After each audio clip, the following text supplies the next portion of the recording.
চলো চলো চলো হ্যাঁ রেডি। বলুন।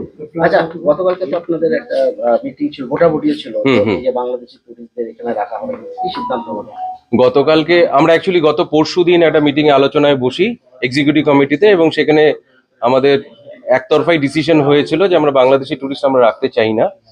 কিন্তু সেই ক্ষেত্রে আমরা এই জিনিসটা আমাদের জেনারেল মেম্বারদের উপরে আমরা চাপাতে চাইনি, সেই জন্যই আমরা গতকাল রাত থেকেই একটা ভোটিং প্রসেস শুরু করি। সেই ভোটিং প্রসেসটা গত পরশু রাত থেকে শুরু করি। গতকাল আমাদের বিকেল 7টা অবধি সেটা টাইম দেওয়া ছিল, এবং তাতে দেখা গেছে যে আমাদের সিংহভাগ ভোট এই পক্ষে গেছে যে আমরা বাংলাদেশি টুরিস্ট কোনো কিছু হোটেলে, শিলিগুড়ি কোনো হোটেলে রাখতে চাই না।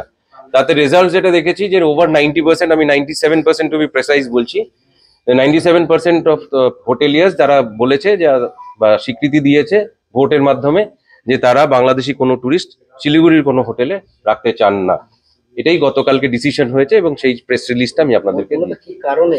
কারণটা হচ্ছে প্রথমে তো যে কারণটা এসছে সেই কারণটা হচ্ছে যে ভারতীয় পতাকাকে যেভাবে অসম্মান করা হয়েছে বাংলাদেশে, সেইটা একটা প্রধান কারণ। এবং যেভাবে প্রভোকেটিভ স্টেটমেন্ট ওনারা দিয়ে যাচ্ছেন বাংলাদেশের যারা সোকল্ড নেতা আছে বা যারা ওখানকার লোক আছে, বা তাদের দেখতে পাচ্ছি যে গতকালকে টিভিতেও আমরা দেখলাম যে তাদের সৈন্যপ্রধান যারা ছিল তারাও যেভাবে রিটায়ার্ড সৈন্যপ্রধান যারা ছিল তারাও প্রভোকেটিভ স্টেটমেন্ট দিয়ে যাচ্ছে। সেই ভিত্তিতেই আমাদের ভোটটা হয়েছে, এবং আপনারা বুঝতে পারবেন যে 97% যদি কোনো কিছুর পক্ষে ভোট পড়ে তার মানে হচ্ছে সেন্টিমেন্টটা কোন জায়গায় আছে। প্রত্যেকটা হোটেলিয়ার তাদের বক্তব্যের মধ্যে একটা জিনিস রেখেছে যে আমরা এই জিনিস মানতে পারছি না, আমাদের তাতে ব্যবসায়িকভাবে একটু লস হতে পারে, সেটা আমরা মেনে নেব, একটু লস হতে পারে কিন্তু আমরা মেনে নেব, কিন্তু আমরা কোনো বাংলাদেশি গেস্টকে আমরা শিলিগুড়ির কোনো হোটেলে রাখবো না। 300টার মতো হোটেল আছে কমিশনার এরিয়াতে, আমাদের মেম্বার আছে মোটামুটি 180-90টার। এই সিদ্ধান্ত আমরা প্রশাসনকেও জানিয়েছি। এই সিদ্ধান্ত আমরা প্রত্যেক সপ্তাহ বা প্রত্যেক দিন মনিটর করব, যতদিন না সিচুয়েশন ঠিক হয়, বা ওদের তরফ থেকে ওখানে যারা আছে এখন দায়িত্বপ্রাপ্ত যারা আছে তারা যদি কোনো রকম অ্যাপোলজি দেয় যে এখানে ভারতবর্ষের পতাকাকে ডিসরেসপেক্ট করা হয়েছে, সেটার জন্য আমরা ক্ষমাপ্রার্থী, তাহলে আমরা ডিসিশন উইথড্র করব। আর কতজন টুরিস্ট মানে বাংলাদেশি টুরিস্ট মাসে বা বছরে থাকে আপনাদের? আমাদের স্ট্যাটিস্টিক্স দেখেছি আমরা গেল বছরে 20 থেকে 25 হাজার বাংলাদেশি টুরিস্ট শিলিগুড়িতে থাকে, কিন্তু সেটা ড্রাস্টিক্যালি নেমে এসেছিল আগস্টের পর থেকে। মাসে কতজন?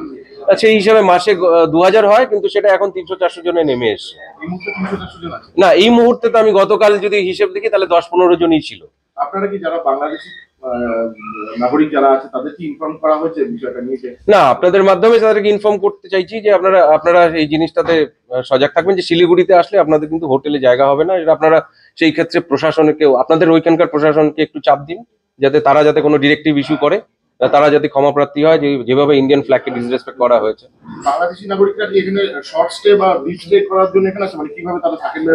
তাদের মূলত শর্ট স্টেই থাকে এখানে শিলিগুড়িতে আসেন ওনারা দুটো কারণে, একটা হচ্ছে হয় এডুকেশনাল পারপাস অথবা মেডিকেল পারপাস, এই দুটো ছাড়া এখানে শিলিগুড়িতে তারা অন্য কোনো কারণে থাকেন না।